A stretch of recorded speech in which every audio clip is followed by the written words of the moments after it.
momen statis secara memanjang. Ya. Nah, pakainya yang sigma C ya dibandingkan dengan sigma A.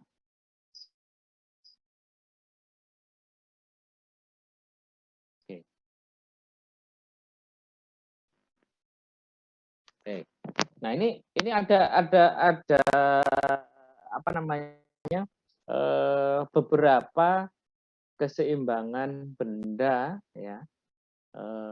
Apa ya? Kondisi stabilitas dari benda. Ada yang stabil, ada yang netral, ada yang labil. Ya, ini disederhanakan dalam bentuk seperti ini. Stabil kalau dikenai oleh gaya dari luar, ya kembali ke posisi semula. Kalau tidak stabil itu ada dua, yang netral atau yang indifferent, sama yang labil. Yang netral atau indifferent, jadi dikasih gaya, dia akan bergerak. Setelah gayanya habis, dia akan diam. Itu indifferent. Dia tidak kembali ke posisi semula, ya, bergerak. Tapi kalau sudah jaraknya sudah tercapai, ya, efeknya dari gayanya sudah nol, ya, sudah tidak ada tenaga lagi, dia diam. Tapi kalau dikasih gaya dari luar, dia bergerak lagi. Itu yang netral atau yang indifferent. Sedangkan yang labil, ya, kalau yang labil, awalnya tidak apa-apa, diam posisi. Tapi begitu diberi gaya dari luar, ya, dia tidak kembali dan terus akan bergerak. Ya. So, kalau dikasih gaya dari kiri ke kanan, ya, dia akan ke kanan terus saja. Ya, tidak berhenti-berhenti. Itu yang labil. Nah, ini tadi untuk yang gerakan dari kapal ya. Istilah-istilah ini nanti mohon Mas dan Mbaknya pahami. Ya. Kapal itu ada surging. Ya. Surging itu bergerak maju ke depan, mundur ke belakang. Ini ya, surging. Jadi kayak apa ya istilahnya?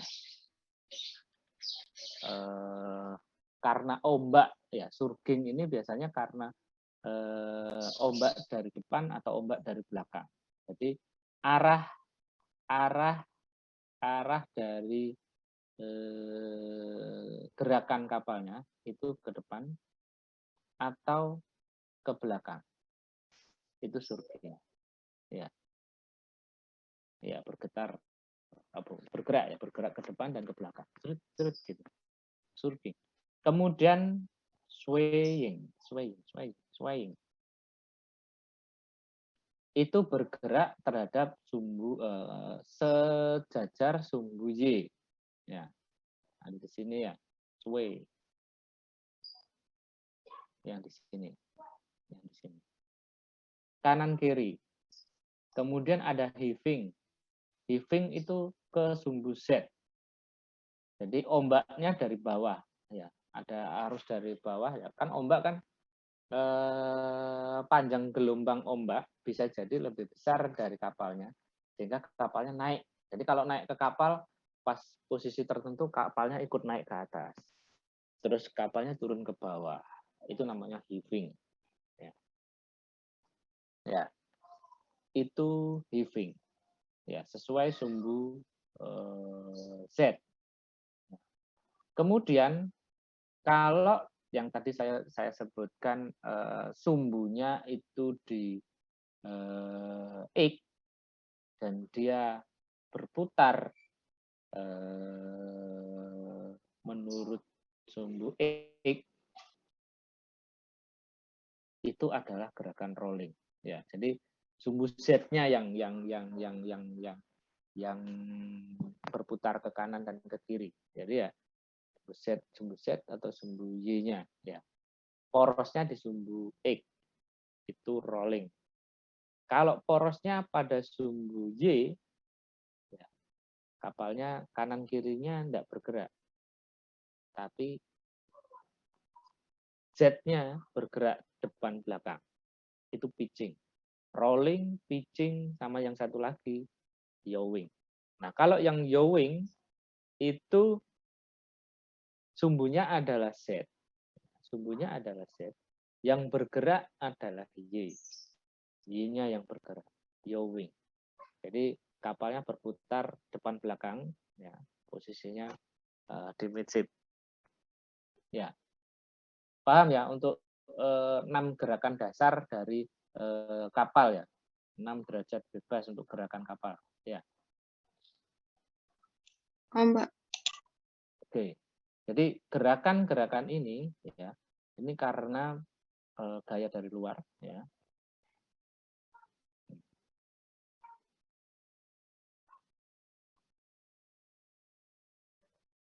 Oke. Nah, yang penting Mas dan Mbaknya ketahui, kapal itu punya titik-titik ya yang perlu diketahui. Nah, di sini kapal kan punya titik berat ya. Titik beratnya di mana? Jadi kalau menggambarkan kapal, ya di sini kalau disuruh menggambar kapal ya, yang digambar ini tampak dari depan belakang ya. Kapal ya kalau disuruh menggambarkan ya, titik berat kapal tadi kan dianggap aja benda ini saya anggap kapalnya penampangnya 4 persegi panjang ya. Titik berat kapalnya kan dengan diagonal gini diketahui titik beratnya. Ya. Kemudian dilihat lagi garis airnya di mana. Misalnya garis airnya adalah di sini. Kalau garis airnya di situ, titik berat titik apungnya ada di mana? Titik apungnya di sini.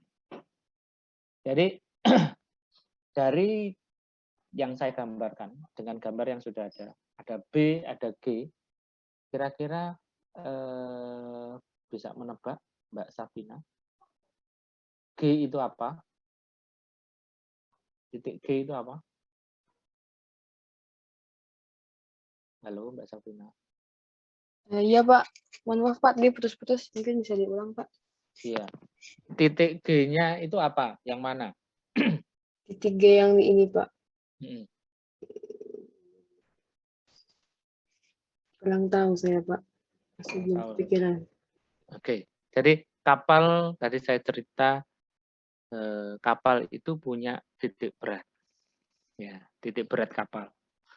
Kapal juga punya titik apung, ya. Makanya tadi saya buatkan yang warna hijau itu adalah titik berat. Sama seperti dengan asumsi kapalnya dianggap sebagai balok, ya. Kalau dipotong dilihat dari samping, ya titik beratnya atau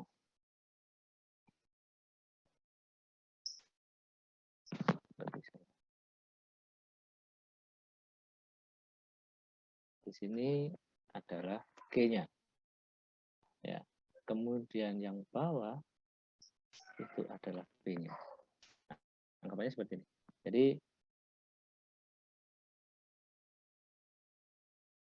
di sini itu G, di sini itu B. Ya. B itu buoyancy, titik apung. G itu gravity, titik berat. Itu harap hafal di luar kepala ya.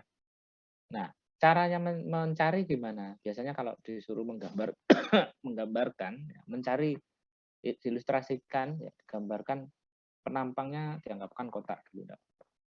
Cuman kalau di sini kapalnya dibuat seperti bener kapal ya. Titik G-nya di sini, titik B-nya di sini. Nah, kemudian dikasihkan arah gayanya. Arah gayanya kemana? Ya. Ini B-nya kan ke sana. Apung, buoyancy. G-nya ke sana. Gravity. Ya. Nah, kalau besar dari gayanya, B dan G-nya, gaya apung dan gaya berat dari kapalnya itu apa namanya, dibandingkan ya, mana yang lebih berat? Lebih berat yang gaya apung atau yang lebih berat dari gravitasinya atau gaya beratnya kapal yang lebih besar? Kalau beratnya kapal yang lebih besar, gaya beratnya kapal yang lebih besar, kapalnya tenggelam. Ya itu yang konsep mengapung awalnya ya, ya Mbak ya. Nah di sini kita akan mencari bukan membandingkan nilai besarnya G dan B, tapi kita akan mencari titik yang baru, titik M, metasentra atau metacenter. Ya, caranya bagaimana?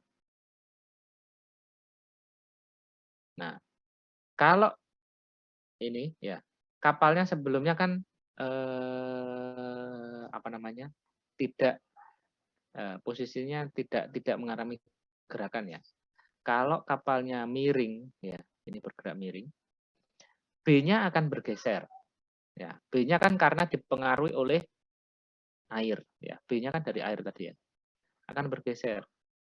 Karena pergeseran dari B ke B aksen, gayanya juga akan beda arahnya. Ya, gayanya akan ke sana. Sehingga menyebabkan kita bisa mengetahui titik metasentra. Ya. Ya. Jadi titik metasentra itu adalah perpotongan dari garis KB atau kil ke buoyancy ya dengan titik KB aksen ke yang perpotongan ke atas ya, itu adalah titik metasentra. Ya, perpotongan. Kalau mau digambarkan ya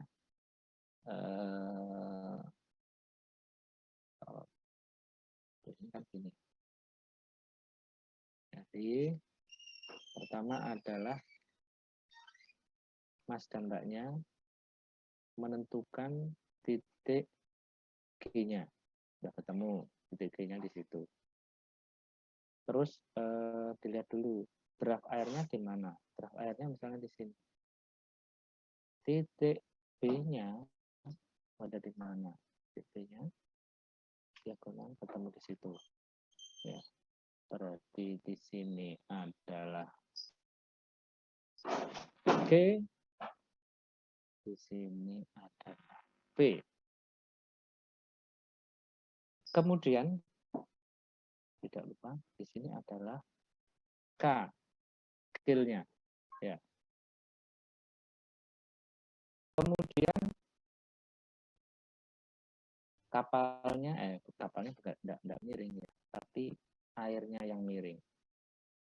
Air yang miring, B-nya akan bergeser. Ya. B-nya akan bergeser, anggap saja adalah sini. Sini. B-nya akan bergeser ke sini. B-nya akan bergeser ke sini. Nah, awalnya garisnya adalah ini kan ke sana ya.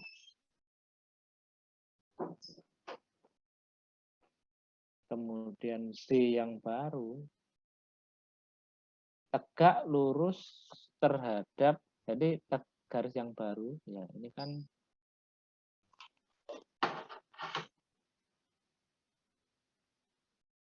ininya akan tegak lurus terhadap garis air yang baru.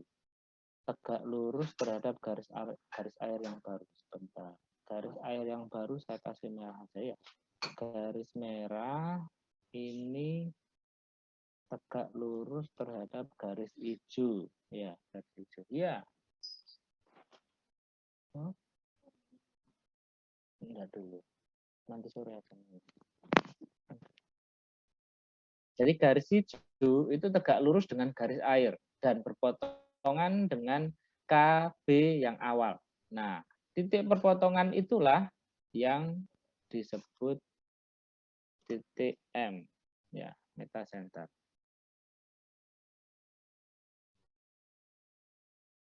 Semoga Mas Mbaknya bisa paham ya, metacenter. Nah, kenapa titik metacenter itu penting? Ya, nanti Mas dan Mbaknya akan mencari ya tinggi dari GM. GM-nya berapa? Kemudian tinggi dari BM, BM-nya berapa? Ya. Kalau GM itu lebih besar dari BM, momennya pasti negatif. Ya, kapalnya jungkir. Ya.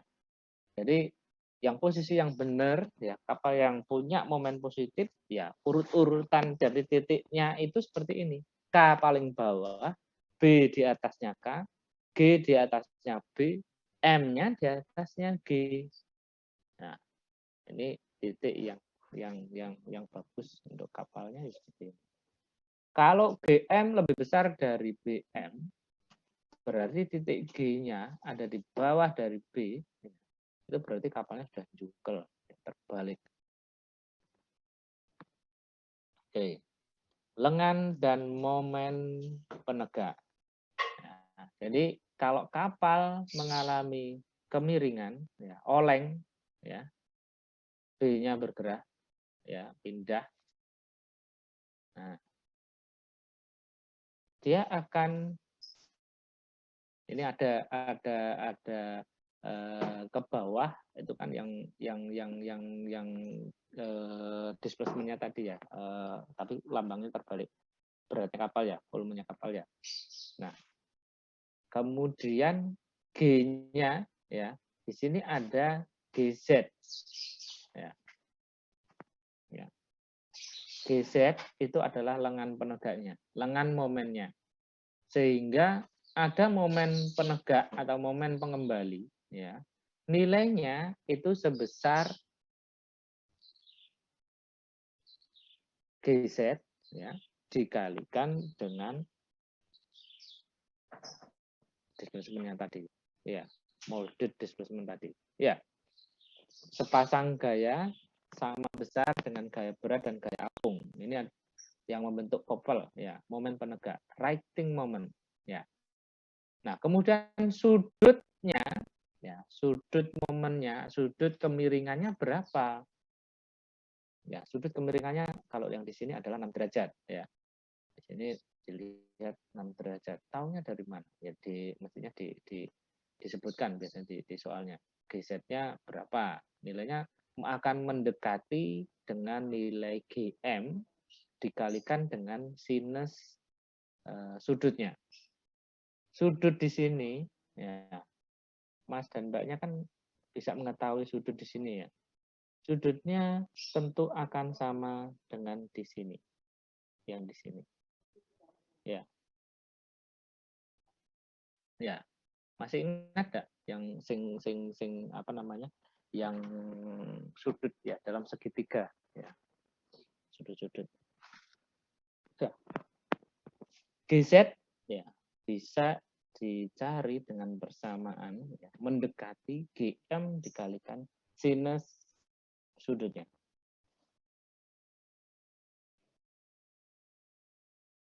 Ada yang ditanyakan, Mas dan Mbak?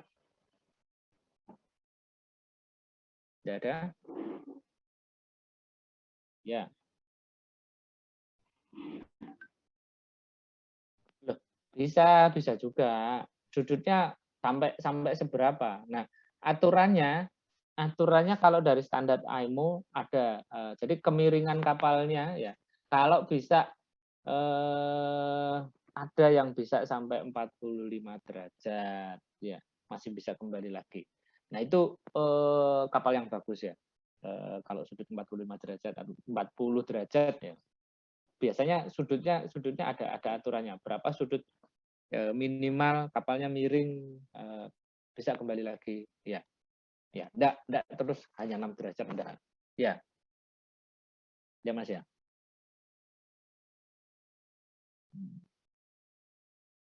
Ini terdengar suaranya enggak? Enggak ada suaranya ya? Tidak, Pak. Memang tidak ada suara. Ya, jadi di sini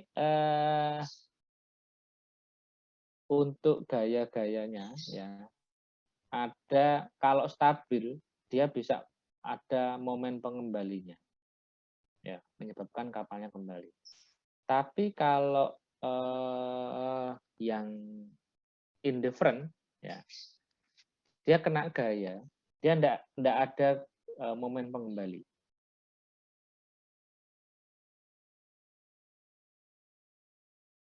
Mau malah tenggelam ya. Oke, ini yang malah tenggelam. Sorry, ini yang tidak stabil. Oke. Kemudian yang ini yang netral, yang indifferent. G titik G-nya sama dengan M ya. Kalau kena gaya ya dia tidak kembali, nggak ada momen pengembalinya ya karena nilainya 0. Ya, G dan M-nya, GZ-nya 0. Ya. Tidak ada momen pengembali. Ya, untuk yang netral. Jadi posisinya ya tetap miring. Ya, jadi GZ itu penting ya untuk mengetahui momen pengembali. Nah, di sini kalau kalian perhatikan di sini ya. Jadi kapal rata-rata itu sudut maksimalnya memang 40-an ya. Sekitar 40 ya. Kalau sudah memenuhi, nah ini kalian nanti akan membuat kurva stabilitas. Mengetahui bagaimana perilaku kapalnya kalau kapalnya dimiringkan ya. Nah, jadi nilainya kalian perhatikan di sini. Jadi kurva stabilitas itu membandingkan antara nilai GZ dengan sudutnya, healing angle-nya. Ya, jadi GZ-nya kalau pas posisi di awal ini GZ-nya 0,1 atau 0, berapa ya? Itu dengan sudut kurang dari 10 derajat. Kalau naik, ya, GZ-nya makin besar. Makin naik lagi, sudutnya makin besar.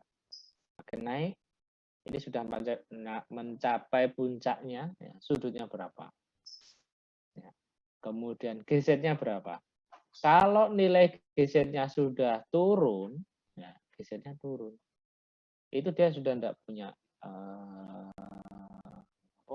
momen pengembalinya kalah dengan nilainya lebih kecil dari yang dibutuhkan supaya kapalnya bisa kembali ke posisi semula. Ya. Jadi yang perlu diketahui adalah pengaruh nilai dari GM, ya, jaraknya, ya, MG-nya, GM, ya, semakin besar itu bagus dari stabilitas, tetapi tidak bagus dari kenyamanan. Kapalnya periode olengnya atau roll periode itu cepat, ya. Jadi dia akan cepat kembali. Ya cepat kembali itu ya enggak apa-apa cepat kembali. Cuman kapalnya jadi genit ya. Wus langsung balik lagi. Wus. Jadi nggak nyaman. Kalau kapal kan butuhnya juga nyaman juga jadi kalau kena gaya miring ke kiri, baliknya ke kanan itu enggak terasa, tapi cepat. Enggak terasa tapi cepat. Jadi GM-nya besar tapi jangan terlalu besar. Enggak. Jadi kalau GM besar bagus stabilitas. Tapi kalau GM-nya kecil kurang bagus untuk stabilitas. Long roll period ya. Jadi waktu rollingnya ya, periode olengnya itu lama. Ya. Kelemahannya kalau periode olengnya lama ya. Kalau dia kena gaya dari luar ya, kena ombak dari kanan ya. Sebetulnya dia ada momen pengembali untuk balik lagi ke kiri. Ya. Tapi karena momen penggalinya lama, dia sudah kena ombak lagi dari kanan lagi. Ya. Semakin bertumpuk. Nah, itu kurang bagus ya. Bad untuk stability. Oke. B lebih besar berarti GM-nya lebih besar. B lebih kecil, GM-nya lebih kecil. Ya, GM lebih kecil. Oke. Nah, ini untuk mengetahui ya kapal A dengan kapal B, ya, B-nya dengan lebar yang sama, ya, lebih stabil yang mana? Nah, di sini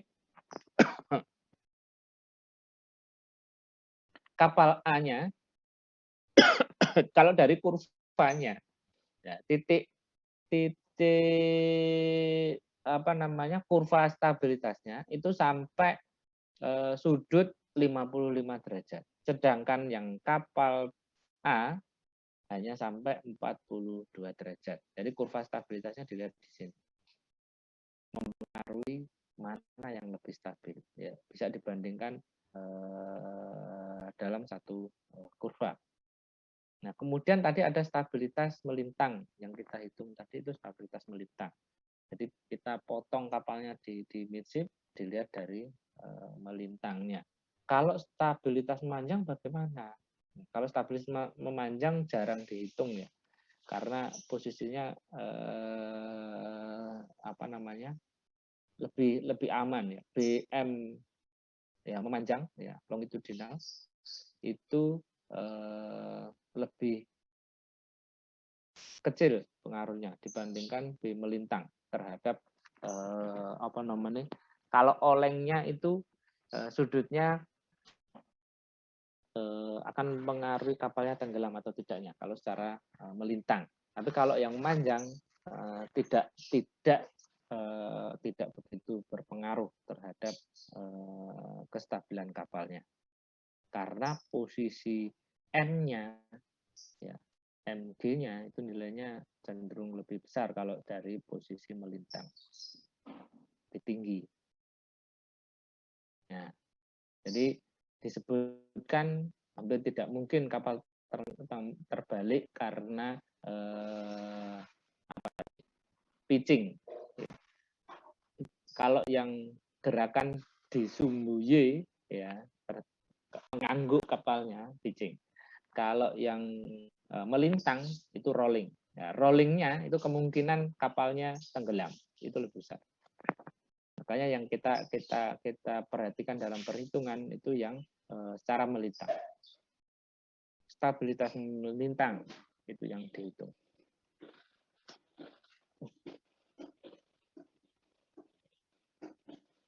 Ada pertanyaan, Mas dan Mbak?